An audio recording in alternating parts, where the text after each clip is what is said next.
Welcome back, ladies and gentlemen, to Deep Thoughts. I'm still playing with the audio levels on this particular system, so again, I might say this a few times. Just know I'm aware of mouth noises and a bunch of other environmental sounds, so trying to do what I can to make it not disgusting to listen to someone else talk. Today I thought we'd get into the multiverse.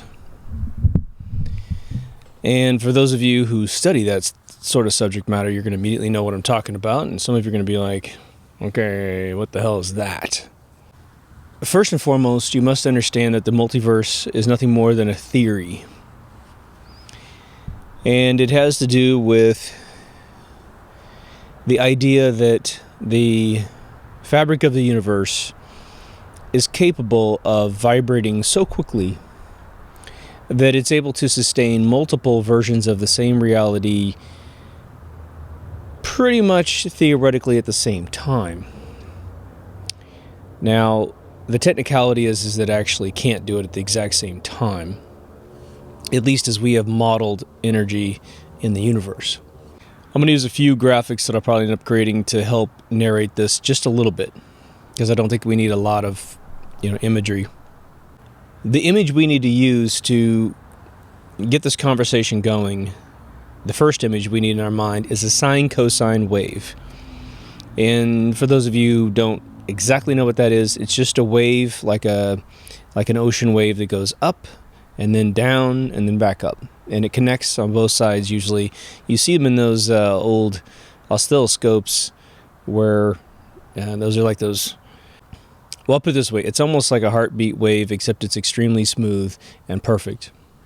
The sine-cosine wave is our model of a vibrating fabric. Any one unit that we might say is the base unit that we talk about in the fabric of the universe, which on this particular show is usually an ethereal particle. When it shakes, and it shakes because it bounces against its neighbors, you track that vibration. You check how much it vibrates. How much does it vibrate, let's just say, in a relative positive way and a relative negative way? Why do we say relative? Well, at some point you have to have 0 in your counting system. And then you can go up into the registry of positive numbers and negative into the negative numbers, right? You can get into fractional numbers, and it's quite amazing that very quickly your brain starts to blow up because you start to conceive of infinity in the divisible sense, meaning you can look down and down and down into something really small, and you can look up, up, up into something huge. What we're going to be talking about is probably the smallest possible division of movement that can exist. For those of you in quantum mechanics, it would be your quantum power packet, your energy packet, the unit of energy that cannot be any smaller than what it is. It is either on or it is off. There is no in between. Up from that quantum packet, we will start creating the next higher level of measurement and construct, which would be combining these packets of energy, observing their change in a larger grid, and tracking what we would call a vibration. The bummer with quantum physics is that it doesn't acknowledge ethereal particles. And so when you have the concept that is more provable and observable in the world, which is ether, and this theoretical model on paper, which contributes a tremendous amount of understanding to mass and energy, interchanging its velocities with each other, it's sad that we haven't brought them together. But again, the energy companies don't want you to know about ether because ether starts solving for energy problems without any sort of field that you have to dig up out of the ground. But today's episode was really kicked off by me watching Cloverfield Paradox on Netflix. And I guess it has some fairly harsh reviews. I haven't checked it out, but I'll tell you what, For my money, it was a great story. You really cared about the characters. The CG was just as good as any CG in any film you've ever seen. For those of you who've seen it, the surprise ending was fantastic. That's all you got to know. I say go see it. But your humble narrator, I would have given it an 8.5 easy. You know, I think the actors did a great job. And, you know, they would have gotten a 9 or a 10, but the problem is they're obviously cannibalizing a lot of other great sci-fi. But I'll tell you what, the reason why I got an 8.5 is they did such a beautiful job stitching together other stories from other movies. I mean, they must have stitched 10 movies together to make that script, but they did just do a wonderful job. But anyway, in that movie, they deal with the multiverse. And it's revealed very quickly in the first act, so I'm not really ruining anything for you whatsoever, and I won't tell you anything else about the episode. We're done with that.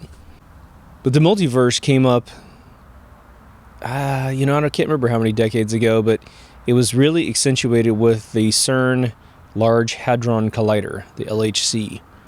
If you have any interest in the LHC, it's one of my more observed videos where I break it all down and go through the conspiracies of it. I think it's back in... I think it's season 1, but if not, it's because I remember the camera angle was weird back in the old days. But the big question was to find the God particle, the boson, whatever they call it, particle.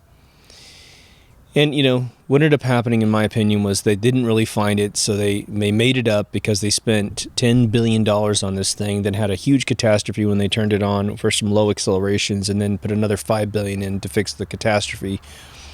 And so I think someone in the end just simply said, you're going to find something, so you figure out how the hell you want to tell the public this. And they were looking for a certain vibrational frequency for the fabric of the universe, really. They're looking at two protons slamming into each other, right? And there was a multiverse frequency, and there was sort of I forgot what they call it, but it's the singular universe frequency. One is very stable, one is very chaotic. And what they did was they came out to the public and said they found the God particle right in the center of these two frequencies. I mean, the absurdity, the absolute absurdity, I'm not going to swear if I can help it, of them saying they found it exactly in between the two different PhDs that were looking for their particular frequency is just, it's a gut-busting joke for a physicist that anyone bought that line of crap, right? My God. But as I said in my episode about CERN, Hadron Collider, the problem is there's too much pressure on these scientists to immediately come up with something. Almost everything that we've come up with that is the cure to something or some invention was humbly created by the creator. Thomas Edison, although being a total asshole to Tesla and killing animals and just being a bastard, he was able to invent what he invented on his own timetable, right? He did work around the clock and take cat naps, I suppose, all these romantic horseshit stories about their lives, but whatever. But no one was pressuring them, so the Hadron Collider had a lot of pressure on it to come up with something. But what is a multiverse situation? Well, imagine that within the time that you have to acknowledge your reality, there is only enough vibrational frequency to sustain one instance of life. We're going to get into this. Going to get a little bit theoretical here. Of course, all this is theoretical, guys. So this could be complete BS. But as handed down by some of the most prominent thinkers in this area, I bring you this episode with some extended thought. Okay? The idea is, with a certain low frequency of vibration, the notion is that you can only sustain a single universe. The faster a frequency operates within a timetable, the theory is that you can start stacking universes. It's as if it has enough vibrational frequency to give you two images of reality at the same exact time. And I'll give you an example of this. I specialize in 3D, the technology that makes 3D happen. Okay? In order to create 3D, the best 3D, you have to, and there's two ways of doing it. There's passive and there's active. Passive 3D is what you get when you go to the movie theater, where they have interlaced two images together They're using every other pixel on the screen that you're watching to hand you left and right eye data, aligning it vertical and horizontal, and it uses polarized lenses to filter into each eye the appropriate image. The only bummer with passive 3D is that if you were watching a 4K image, for instance, because every other pixel is going into your left eye and every other pixel is going to your right eye, what you're really observing is a 2K image because you're not getting all 4K in each eye. When you go up to active, you have a technology that is what we call shutter glasses or active glasses. It blinds one eye, lets the other eye see, and then opens this eye and blinds the other eye. And it does it so quickly. It does it 120 frames per second for a 60 frame per second piece of original footage. And you get to have 4K in one eye, shut, 4K in the other eye, shut. And it's able to accomplish this, again, 120 times per second. Okay. So if I bring you a television, some of you bought 3D televisions and you watch some really cool movies in your home with active glasses, usually it's an active solution because we haven't got passive LED screens just yet. Some of you who jumped on 3D in your home for computer gaming, same exact situation, 120 hertz monitor, right? Usually the monitors sell at 140 hertz, but then they created these 240 hertz monitors. And then something magical can happen, which I don't think anyone really developed the technology or the drivers to do it. But here's what's possible with 240. And this is a pure example of how Multiverse might work. At 240, we have a big 80-inch television in front of you, let's just say, and it's a 240 frequency hertz monitor. I can give one of you 120 frames per second, left and right eye flickering back and forth, and I give the person sitting next to you their 120 hertz. So two people are looking at the same monitor and seeing completely different things. Imagine playing a PlayStation game multiplayer. One of you sees the first 120 and the second person sees the second 120. So you have two people looking at the same screen. It looks like you have two TVs. Pretty awesome, right? I'm working with some patented technology that is actually able to do over 2,000 hertz. So you can imagine the possibilities there. But the idea is that if the fundamental particle of the universe, which they're calling the God particle, okay, the God particle is absolutely a Frankenstein particle on paper of everyone's theory. It's almost as if you had, social justice warriors designing physics. Mine gets in there too, okay, yours can be in here too, and they add it to the God particle. It's really silly. So the reason why I bring up this kind of absurd 3D thing is that you'll notice that within the time frame that you are sitting on this sofa, if I speed up the frequency of the television, you're able to get two people to see distinctly different screens. If the technology I work with could develop the software to actually take advantage of 2,000 hertz screens, imagine we could have a whole room full of people staring at the same screen. Obviously, the audio has to be transmitted a different way. But you could be, imagine a bunch of soldiers in the military in some base in the desert, and they're all trying to talk to their relatives, and all we have to do is put headsets on every single one of them, blinding out the sound around them, and they're all using one screen, 10 of them, at, say, 1,200 hertz, and they're all able to see 10 different people on the screen. And so the military doesn't have to transport a billion screens over there to have everybody have a conversation. Okay, you get it. Now, take the fabric of the universe. You can call it the God particle if you want. I think the anatomy of the God particle is a joke, but anyway, if it vibrates fast enough, that within a particular instance of what we would recognize as time, which I don't think really exists, but time is sort of what we quantify as the past record of the rate of change. The thing is you must remember that change is always a relative delta to some previous state, right? So, if somebody said, where's your uncle? Then there's a relative state of that answer. Well, he's in Los Angeles. Oh, really? Well, that's great. Where's your uncle right now? Well, he's still in Los Angeles. But if someone comes in and goes, what room is your uncle in? I don't know. He's probably in the bathroom. Well, what room is he in now? Oh, he's in the living room. Well, that person cares about a smaller level of granularity. The other person just cares about, what city they're in, what planet they're on, right? So when you talk about time, it's all relative to what you are trying to track in terms of change. And then you have to have the elements that you're trying to discuss within that time packet. Are you talking about Earth rotation? What are you talking about? Are you talking about this little cell on my chest? What is it doing right now? Again, so you have to keep all these things in perspective. But the idea is that the fabric of the universe is perceived as two different things. Typically, it's not perceived as two different things in a single individual. You usually pick one of the other theories that I'm about to present to you.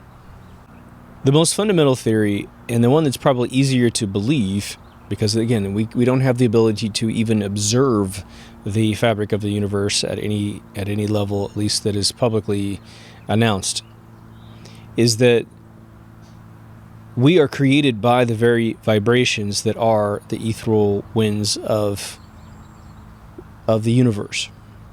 Now, that is a purely scientific observation, right? That we are nothing more than the mass energy fabric that's out there. And again, just for those of you who are new to the show, in this show we say, energy that moves slower is recognized as mass, energy that moves faster is recognized as energy, light, thermal energy, whatever you want to do, X-rays, all the way up to tachyons, the theoretical particle that goes faster than the speed of light and cannot go slower than the speed of light. For those of us that believe that perhaps we're a symbiotic being, that there's a little bit more to us than just the body that we own for a brief visit here on Earth.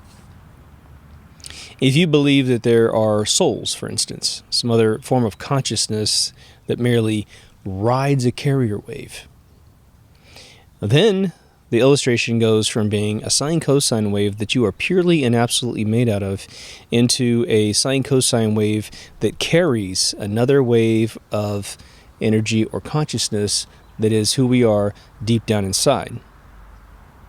Now, that's a very remedial visual on probably what would be the case if that were true. Once the multiverse happens, once we get through and we accept the general theory of it, that we can that the universe itself vibrates so quickly that it could create overlapping instances of reality, there's two ways to look at it. And a lot of films have gotten into this, and even books, just fun fictional books have gotten into this. We'll get into quantum frequencies here because it's based on this principle. You know that if you took the sine-cosine wave and you had a oscilloscope and you were creating, or just have a computer simulation that's creating this wave in front of you, it gets an extremely smooth up-down wave. Okay. If you turn the knob to increase its frequency, you'll have a bunch going up and down so close that it starts to get taller and taller and taller sometimes, right? Because it has to make this journey really, really fast. And you might start to think, well, gosh, it looks like there's a bunch within a certain timetable. Now, regardless of how fast you oscillate a single wave of energy, none of the waves are going to touch the previous wave. They just won't. Waves don't necessarily come back against other waves. There's a trajectory, a vector of time that is moving to create the wave. And so no matter how intensely quick you make it, or the low resolution of your monitor that might stack everything up to look like a line that's really thick, the idea is it is still separate, because space is indivisible, or divisible infinitely. There's always a little bit of space. For those of you who've ever contemplated the notion that, how do I touch my two fingers together? Because as soon as I get them close together, I could zoom in theoretically and create infinite space between them, or a lot of space. I can bring them close together again and zoom up again and bring them close together again.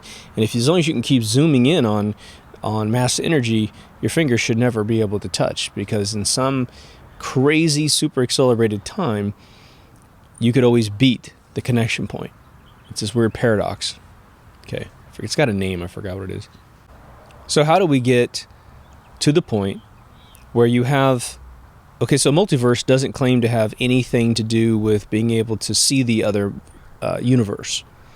Multiverse is simply the theory that we would have enough of a carrier wave, okay, to sustain a uniqueness within a certain amount of time. And what they try to do is say, we only need so much unique information per second to sustain our universe, perhaps a single bump on this wave.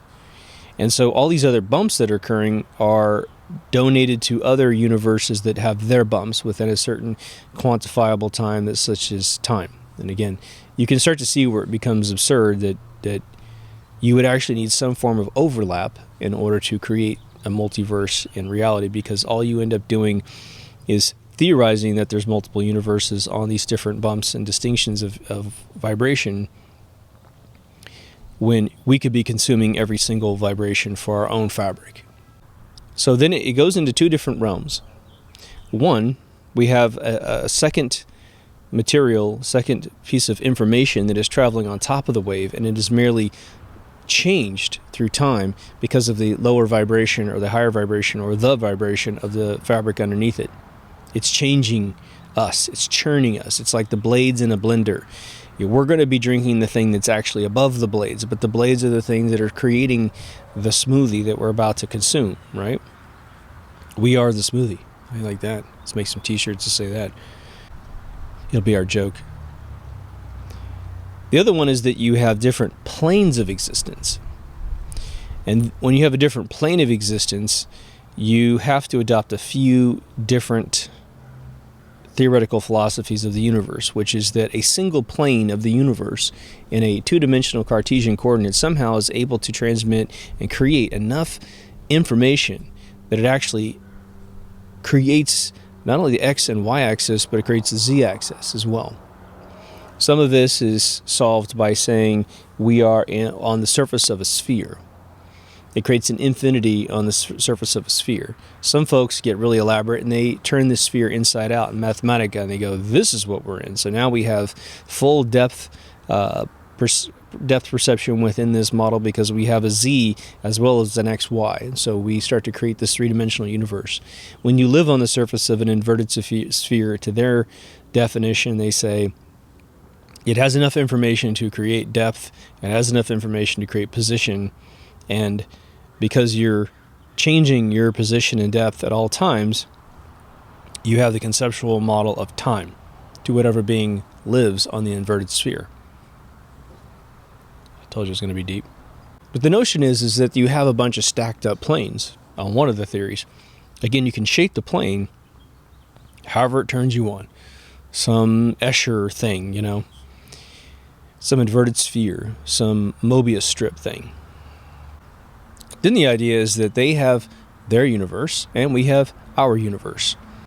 The notion that becomes romantic in a science fiction sense is that we have so many vibrations and causality that has made our universe, some cause and effect models that make us and made us exist at this time, meaning this state of existence, which is the now, which is the only time that exists, that we assume that our brothers and our cousins that live next to us, as we move away from our plane, let's just say we have a bunch of records, a bunch of old vinyl records in some cabinet.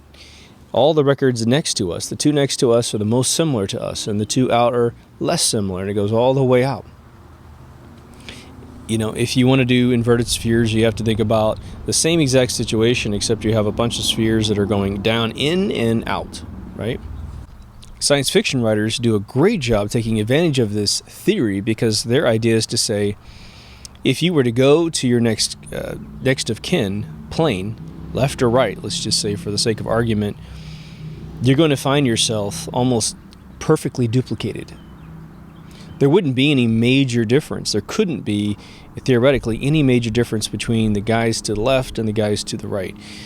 There couldn't be, you having an extra brother or sister in those two realms. It's too much of a change, and the immediate one's over. The immediate one's over would be the most infinitesimal, literally, the tiniest change that could possibly be made between your universe that you're in and the one next to you.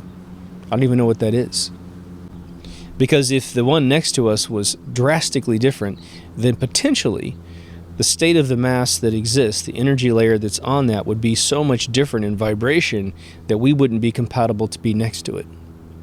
When you do the Russian doll thing, it's actually fairly interesting, because that's sort of another physical analogy of a multiverse, even though it goes smaller and gets bigger. And we're not necessarily limited by any size constraints. But what happens with the Russian doll that's way at the center of the Russian doll? It is so teeny tiny that the amount of distinction that can be carved in that tiny one is much smaller. And then when you get to the bigger one, it has all kinds of outer clothing and nose and face and arms and all that kind of stuff. It's not that, again, we're limited by any space like the Russian doll, but the idea is to say if you want to create a bend in the universe in terms of its overall vibrational signature, it's going to take a bunch of little iterations on those planes of existence to acknowledge this actual change. And again, I don't want you to think that the plane actually changes shape, but the data that's on the plane, our physical instance on the plane, has to be unique in some case. It's like a bunch of records, actually, if you want to use the grooves on a record. You pull out a Prince album, you pull out a Led Zeppelin album, and they're both black. And let's say you wipe the labels off and you just look at them and you couldn't tell the difference with your human eye. But if you put the needle down on the record, the vibrations are going to be Prince screaming and Robert Plant screaming, and it's going to sound totally different, right? If you play one backwards, it's kind of a prayer to the Satan. Now, what's interesting with the multiverse conversation is that one has to start having the conversation about the likelihood of the complexity of the universe. What is likely to be the case? When you get down to the most fundamental particle of the universe, is it a complex particle? Or is it very simple? Stephen Wolfram has done a tremendous amount of research in this and counted. Well, he created, again, if you look at my holographic universe episode, we'll get into this in a very deep way. But he wrote a book that demonstrates that if you have 1 to 2 unique particles in the universe, you get patterns. When you send them into chaos, you get patterns immediately. And then if you have 5 or more particles, it looks pretty chaotic for a little while, but then it starts creating a pattern. I mean, imagine that. You have 13 particles. You would think that would be an odd, weird prime number, and it would create absolutely, satanic patterns or something. I don't know. But it doesn't. I mean, satanic chaos. It doesn't. It creates chaos for a little while and then immediately turns into patterns eventually. I shouldn't say immediately, but eventually turns into patterns. He found that the sweet spot of pure chaos in the universe was to have between 3 and 4 particles. Isn't that interesting? What is pi? 3.14. Very interesting. But we have consciousness, don't we? And we've talked about consciousness a million times on this show, right? If I told you a million times, don't exaggerate. Scientists do not accept mystery very well. They don't accept the unknown very well. And it's like Faraday, who discovered the ethereal winds and then spent 35 years trying to figure out what they were. He spent 35 years trying to control it and play with it. Tesla being the first gentleman who really harnessed it properly. But Faraday said at the end of his life, as I've had it quoted in a book, I do not need to know why a steak dinner tastes good in order to enjoy it, and I therefore do not need to know exactly how ethereal winds work, but I can enjoy them. He had the courage to accept the unknown for what it was. Scientists today can solve nearly all the problems when they buy propaganda, right? Propaganda solves a lot of problems in science because, hey, we just all bullshit ourselves, right? There's a lot of that in science today, and when it comes to consciousness, again, we talk about the fact that you can open up a mind, literally open up the top of the skull, poke around on the brain, people are getting memories again, and they're laughing and they're feeling cry or whatever. And so scientists think, oh my gosh, it's all right here. Look what happens when I mess with this vessel. I get all these emotions out. For those that are doing MK Ultra programs and compartmentalizing, Manchurian candidates, boy, they think they really have it figured out. All they're doing is playing with the vessel, controlling how well the soul can talk to the body and exude itself. At some point, the body is a mechanical device. It is. It is full of tons of chemicals that flow at a particular rate. When they design drugs to give us certain feelings, these chemists understand so well the mind that they can create designer drugs to give us all kinds of Molly, trips, and all kinds of stuff by studying what nature did with mushrooms, with fungus. Was it LSD is drawn from the mold from rye bread or something like that? So to go one step further into this science fiction realm of the whole thing, to the point where you might slip and find yourself in a different universe. I believe it was Riker was in the fictional character Riker from Star Trek Next Generation. He was slipping through the quantum vibrations of multiple realities where, different people were married, different people had kids. He was a captain in one realm, and he was the first, whatever the hell he is, in the normal realm. And the idea was that his consciousness was transferring to the next layer of the carrier wave, which obviously would cause a tremendous disruption to whoever was in that previous universe before he gets there. So everyone would have to be playing, musical chairs, right? For him to take over the consciousness of another body, that body would have to lose its consciousness. And where does that go? Again, you can't hide anything in the universe. You can just move it. That's about it. But for the sake of science fiction, they lifted that fact and let us live in the suspension of disbelief. And they did a brilliant job. Other shows will take the multiverse theory and say that you can actually swap consciousness. You can move it. If you're dead in universe 1 and alive in universe 2, then there's nothing keeping you from moving into universe 1 if you can take, the signature of your body and bring it into that other universe. You're not duplicating anything. Now, there's plenty of energy to go around in all universes, so that the idea is as long as you're not stepping into a mountain, you should be able to, which you probably could, but you'd be frozen. You could probably bring your mass signature, your vibrational mass signature, into the other universe and just simply put yourself somewhere where there's enough room for your body to exist.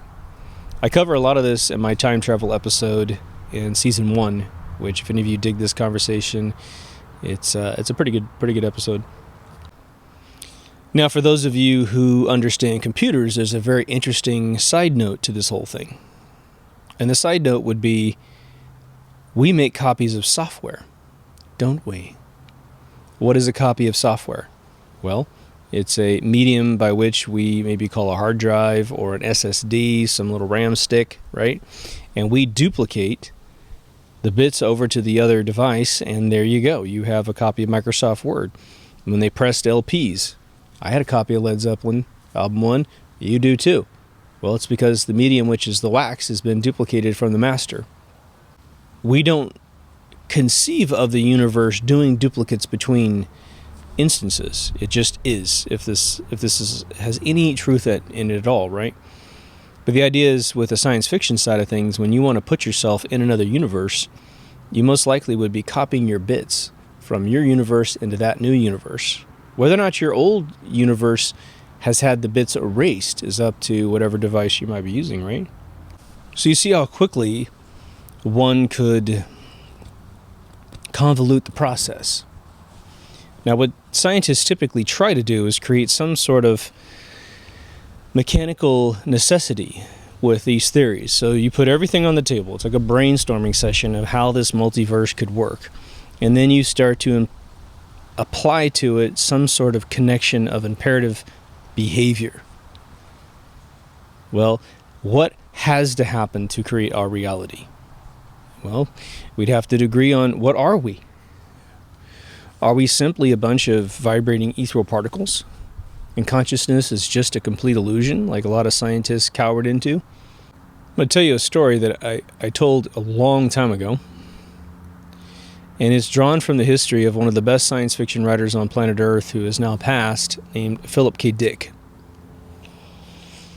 Philip K. Dick was a very humble man who was not exactly the most happy man on planet Earth, which is why he wrote some of the more macabre science fiction, darker science fiction. He wrote the book, Do Androids Dream of Electric Sheep?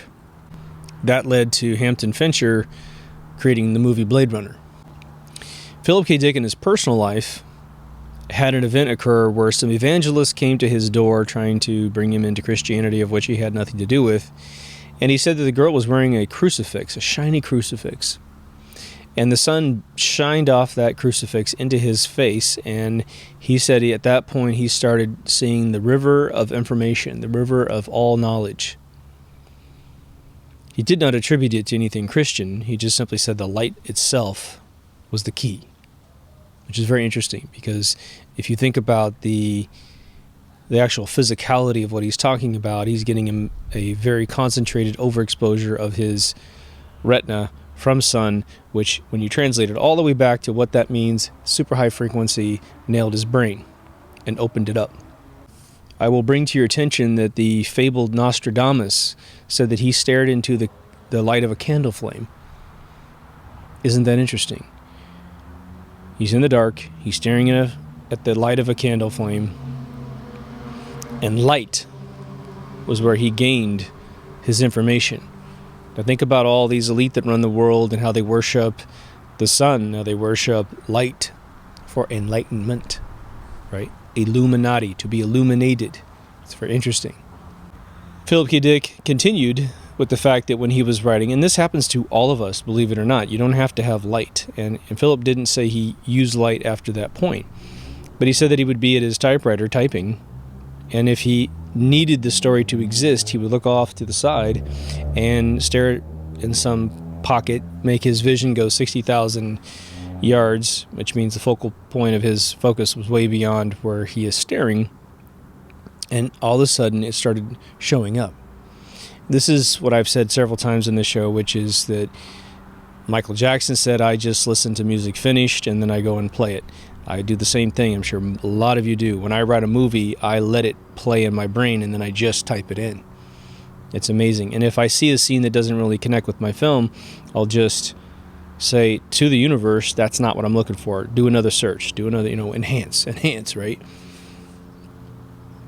But there was a very key thing, and there's a reason why I'm telling you this, because it is at the heart of what we are and trying to make the decisions about how to decipher and create some mechanical imperative about how the universe could work based on what we have observed. We must create a system by which everything that we have experienced as human beings is accounted for in the model. Okay. He said he was lying down on a sofa just taking a nap, and his wife was in the kitchen with his brand new baby boy.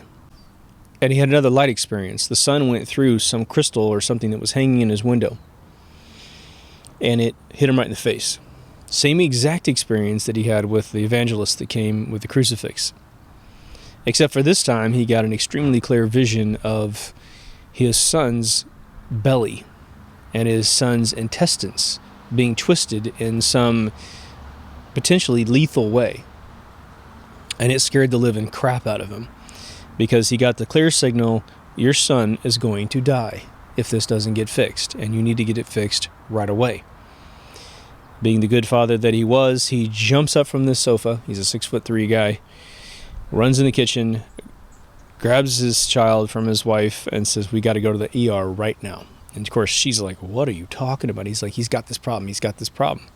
Now, could you imagine if you've ever had a spouse, someone running in and doing this to you, especially you ladies out there? Can you imagine your husband running in and being so certain that your child has an obstruction in their belly?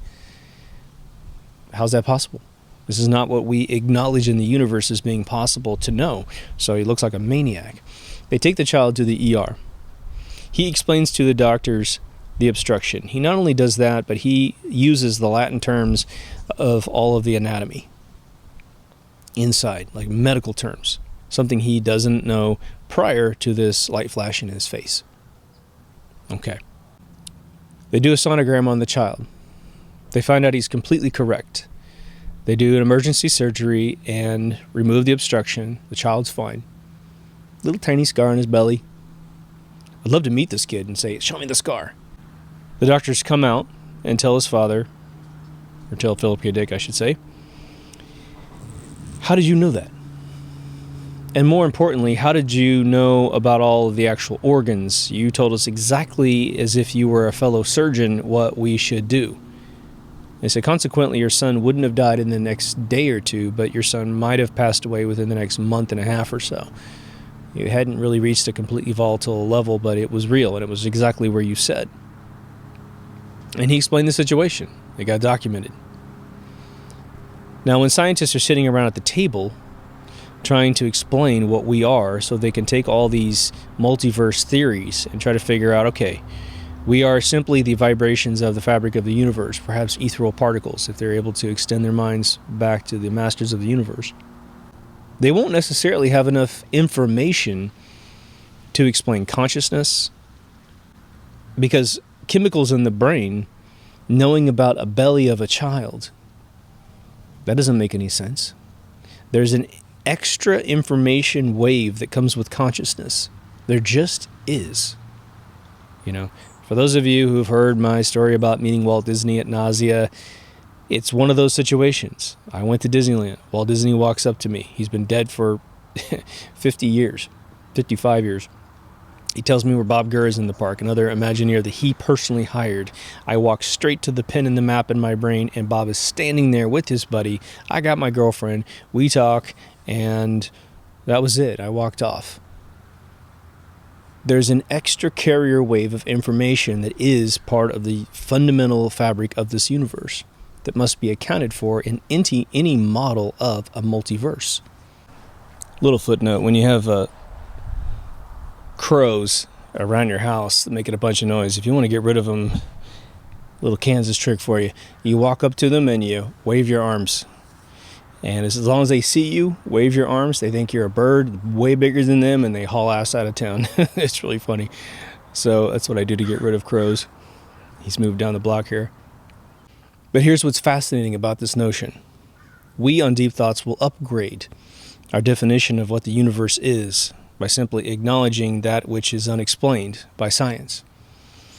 And so we know that we exist, right? You can touch yourself. And this may be all a simulation or whatever. It doesn't matter. It doesn't change the fact that we're in a matrix or we're in a computer memory.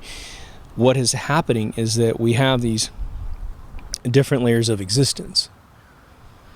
So now take the sine cosine wave and say that is our frequency of existence. Our method by which we have tangibility. The fact that I could push this camera over if I wanted to with my hand because I could touch the tripod. I can actually touch the tripod. That is the base frequency. But the notion that we can hive mind our thinking is huge.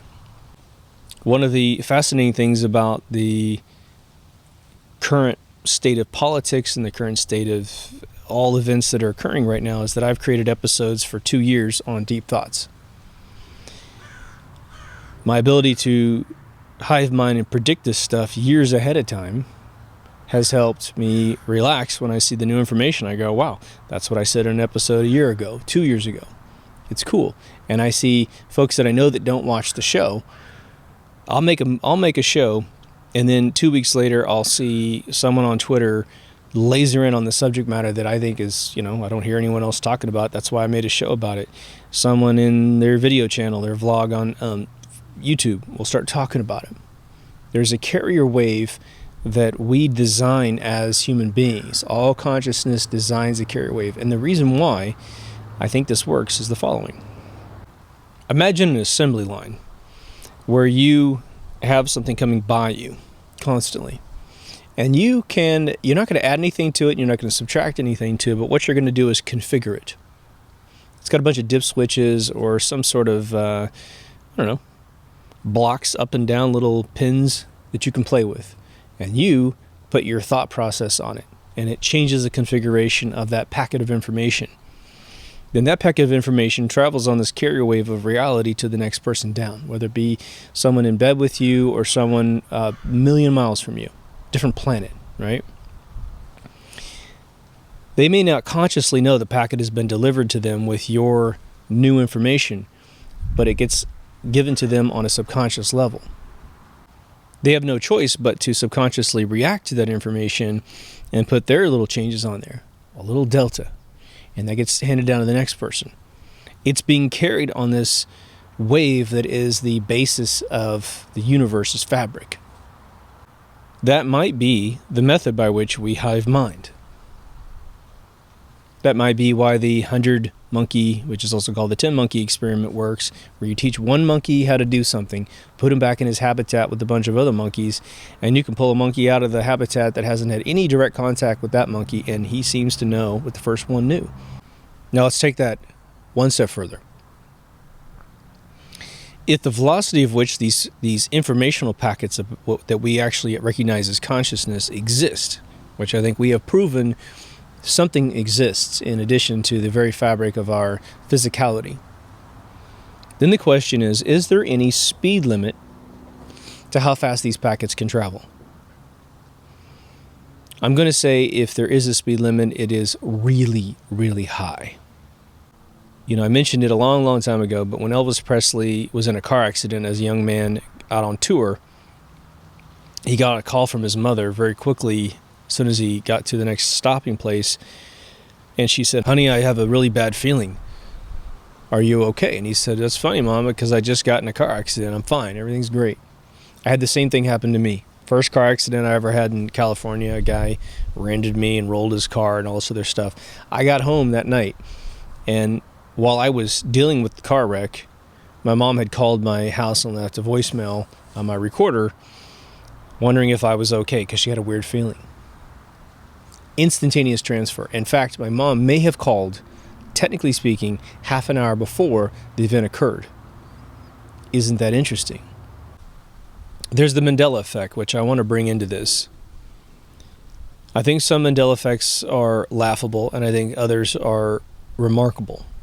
It could be just again, if there's any explanation for it that is outside of what I'm about to acknowledge about it, it would be that we had a catastrophic failure in education or promotion that got us thinking the wrong thing. Meaning, a piece of history was written wrong or taught wrong by a bunch of teachers. You know, Eli Whitney being a white guy instead of a black guy. I mean, it's a black guy. It was taught to a lot of us, and he's ended up being a white guy from Yale. Things like Luke, I'm Your Father could have been a mistake with some fans who quoted it incorrectly, including James Earl Jones, who said the line, getting it wrong for 30 years after he did the scene. Could have been a revise in the script, and he just forgot which one actually was the one that was used, so he quoted it wrong for 30, 40 years. Who knows? But if it's not some anomaly that can be explained, then let me throw this at you. What if there's a situation that happens more organically than we would ever want to admit, where, remember what I said about the albums next to our album? Like, we're on one album of our frequency of existence with our consciousness carrier wave on the subwave that is the fabric of the universe, probably ethereal particles. The next one over can't be that much different. It just can't.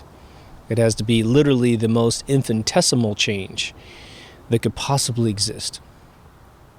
And let's just say some of us remember things differently because we're from a different universe where that was different. That small, tiny thing happened different.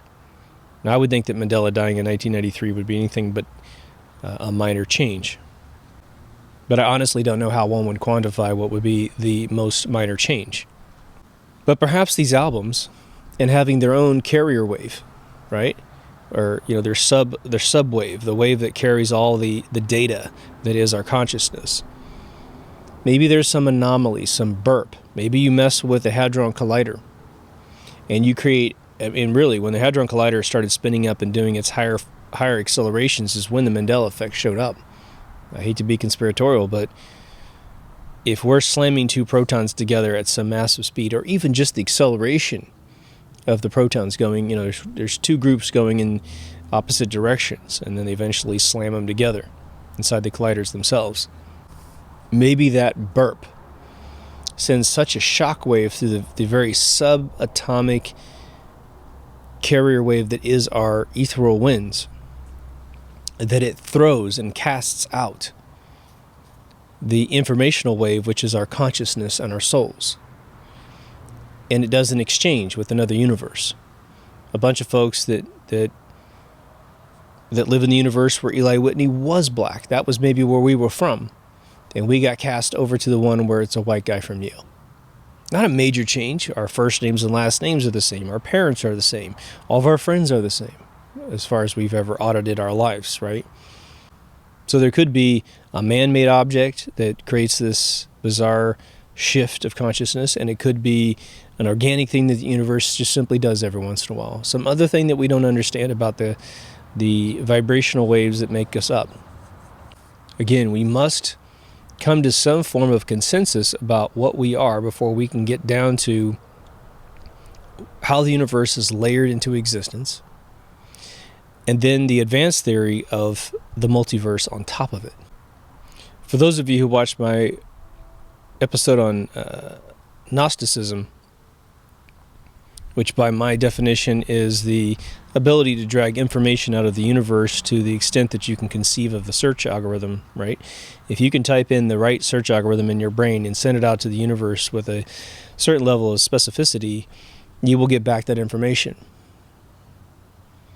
You know, there's a lot of cuts in this show. You know, you guys see the camera fade a lot if you're watching on YouTube.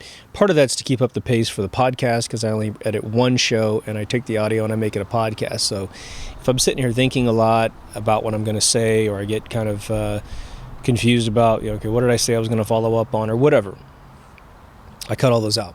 But one of the things I do, very rarely, but it happens probably about every 5 episodes or so, is I will try to come up with a name. I'm trying to reference somebody's name, or reference a movie, or reference something from my memory, and I don't have it on the tip of my tongue. And so what I do is I sit, I quiet my mind, and I say out loud the search algorithm that I'm looking for. Like, what is the name of that guy again? Oh yeah, Kurt Russell. Whatever it is. And I get the information back from the universe. It's amazing. As if they are listening, as long as I put it out there. And it's probably not literally that case, but I think that without sending out the search algorithm, the universe can't help you. It's not going to send you all the data of the universe just because you exist. That would drive you crazy, right? When the God particle was designated by CERN, again, it is not most likely true. What they came up with was a BS line for everyone hounding them. And remember, when they said they found the God particle, all the pressure came off the Hadron Collider. What they are doing with the Hadron Collider isn't even published anymore in the mainstream press. Nobody cares, because they gave us this line of BS. But you had 2 PhDs, young guys, who one was looking for the more stable particle and one was looking for the more chaotic particle, one being the multiverse and one being sort of this, I guess you would call, singleton universe, right? But when they designated this frequency came exactly between the 2 guys. They said the multiverse side was happy. The singleton universe guys were like, oh my gosh, what's really disturbing about this frequency that they said they found was that means the universe could come undone really easily. This whole thing could just fizzle away, because an unstable God particle means chaos could ensue. They never really talked about, what event could possibly occur in the universe to create this chaos.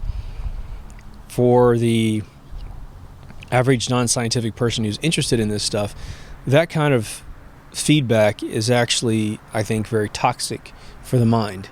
We don't want to have people run around saying the universe could just simply not exist all of a sudden. Not that you'd be around to worry about it.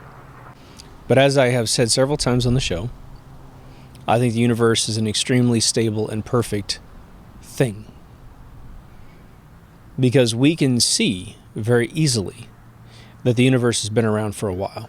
And I don't care how you believe it to be created. I don't care what shape you think it is. It's been around for a very long time. So the hubris of mankind, these PhDs that would come out and say, oh my God, because I have created a concern for myself out of theoretical BS, I now have a panic I can write about. There's a a great passage that is typically missed in The Hitchhiker's Guide to the Galaxy, when the Deep Thought computer was built, and it said it was going to need, I think, 11 million years to think about the answer to life, the universe, and everything. And they protested, and they said, why is it going to take so long? And this is ridiculous. We built you to be the most powerful computer in the world, and you shouldn't have to take this long to get it to work, to get the answer, I should say. And Deep Thought, again, this is the mind of Douglas Adams, right? This guy was so ahead of his time, it is really mind-blowing. He wrote the computer to say, what you need to do is create a debate in the world for the next 11 million years about what I'm going to actually say after I figure out what the answer is. And you can get on the lecture circuit, he says, you can make millions of dollars, right?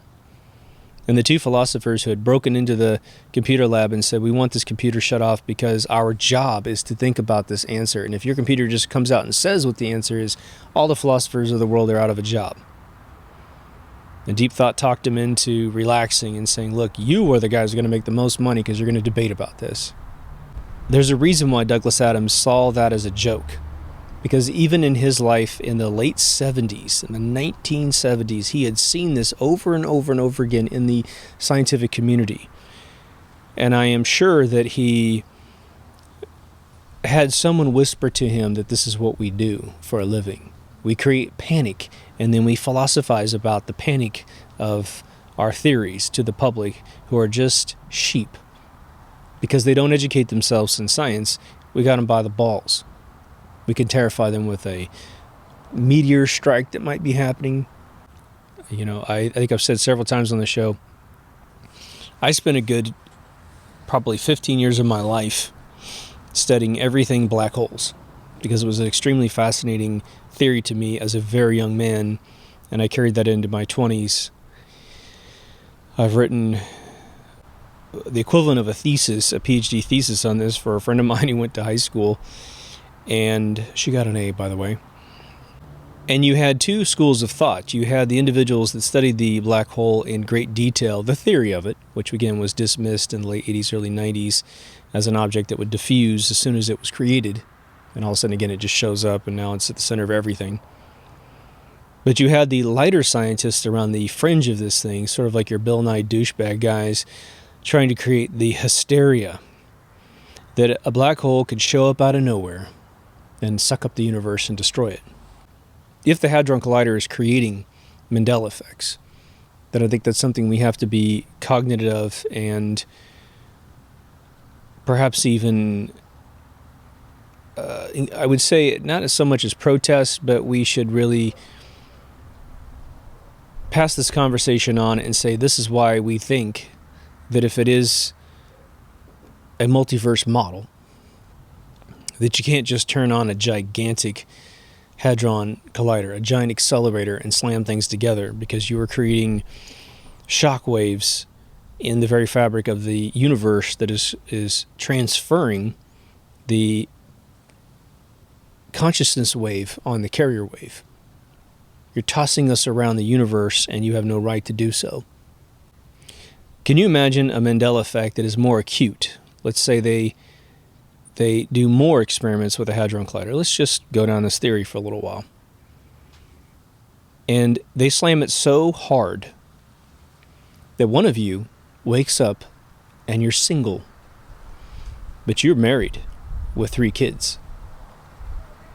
And you wake up and there are no more children. The love of your life, your best friend that you were so fortunate to find, is gone. Pretty terrifying, right? And I don't mean to contribute to the terror of these theories, but it's something we would have to consider. But since the average person is unable to explain their concerns, or even know that this is a threat to their life, we have to do our best to help people understand what could potentially be the case, right? But now let's talk about the positive potential of this whole thing. If we can acknowledge what we really are, and acknowledge that it is a much more expanded definition of what we previously thought we were, in that information in the universe is fully accessible as long as you know what you're looking for, then it could be a much more powerful place for you to be. For those of you who haven't seen my episode on remote viewing may be nothing more than the actual conscious training of the mind to expand into the multiverse world. Again, not necessarily concerned about the parallel universe, but you are then acknowledging the information wave that goes on top of the carrier wave.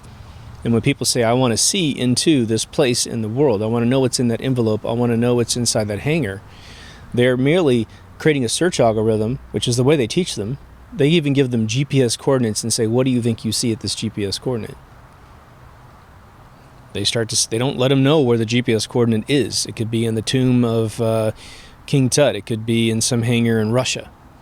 And they immediately start talking about what they think they see. And there's no input. It's the coldest reading they could possibly create to create the most accurate reading. For those of us who have been accused of having natural talent, and I hope every single one of you have been accused of such a thing, you know what it's like. Whether or not you've itemized it your past, there was something by which you looked at something and you, what they call, grokked it. You completely understood it in a very split-second moment of time. For some of you, it might have been getting on your first motocross motorcycle. And for whatever reason, your brain completely assessed its mechanical abilities, its thresholds. I can do this, I can't do that. My body must be integrated into the vehicle like this, but not like that. When I jump 40 feet in the air, I must relax these muscles and tense these muscles. Upon landing, I must do a different thing. And you're natural at it. For those of you who've walked up to a piano and played it, there's all these kids around the world before autism ever existed. Okay, you have what they had termed in the past as mentally retarded children, right? Just a little slower in thinking. Some of them blind. There was a really famous kid in the 70s who was blind, and he would walk up to a piano and start playing it automatically. No lessons. He'd play and he'd sing. He'd never seen the Ivories in his entire life, but he just grokked it. He just saw it. The Gnostic wave of the universe, that carrier wave of information, allowed him to do it. I told a story a long time ago about, I used to write a lot of music in the 90s for myself and for video games and all this other stuff. And I remember one day, I used to keep my studio always on. Keyboards on, the sequencer loaded, and so I could just walk in my office, my studio/office, and immediately play something. And I remember sitting down and having the urge to play, and I couldn't come up with anything. Nothing, not a chord progression, nothing. So I went out and laid out in the sun. I did 30 minutes on my back, 30 minutes on my stomach. I came in, I was sweaty, and I was just going to go to the shower. But something told me, go into the studio. And I sat down, and I played it a two-handed song, 2 chords, a bass chord and the primary melody chord, and I started singing lyrics that I'd never heard before. I recorded it. I got down one version of the track, took a shower, came back, created 3 versions of the song, like an a cappella version, a full-blown kind of, funky version, and then a more ballad version of it. Recorded it on a cassette, took it to my girlfriend, handed it off, and that was it. But that thing came out of thin air, out of nowhere. No premeditated chords that I'd been working on the weeks prior, no lyrics that I had pushed into poetry. And at that time, I was probably writing a lyric, / poem every single day of my life back in those days. Never heard these lines before. Other than the Mandela effect, which obviously is yet to be, completely validated. I don't know how one validates it. I have personally seen no evidence of a multiverse. The universe that we are in is more fascinating than I think any of us acknowledge. Perhaps on this show we do a better job. So I'm interested to see and hear what your thoughts are. If you have other videos that are interesting to this, please post them in the comments. I want to say a little footnote. If you do post a video link, sometimes it's held for moderation just because of YouTube's, kind of automated moderating system. So if you post your video link and you don't see it in the comments, don't panic. I will get to it and get it out there. The only thing I don't allow is like, hey man, you should listen to my music video, By the way, we have some listeners who are incredible musicians. My God. One of our listeners every once in a while sends me a music video or not really a music video, but a lyric video of one of his old songs, and I just want to acknowledge publicly, incredible music. It's amazing. So if you haven't been to deepthoughtsradio.com, please go. All the links are there, the video, the audio, the locked Facebook group, and the Patreon page. For those of you contributing to Patreon, thank you so much. I'm going to be, again, once I start seeing the notifications go out to you guys on Patreon, I'm putting the videos up there first, and so you get a chance to hear the YouTube version of it first. There's no way for me to publish secretly the podcast, so I can't give those of you contributing Patreon the podcast first.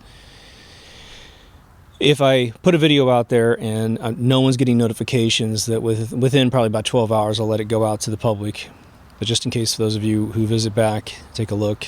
Again, I'm going to be putting some other content. There's already some stuff up there, photos of kind of what it looks like to my little setup here, as well as an old comic video I made a long time ago is up there. So I'm going to be pushing some pretty cool stuff up there.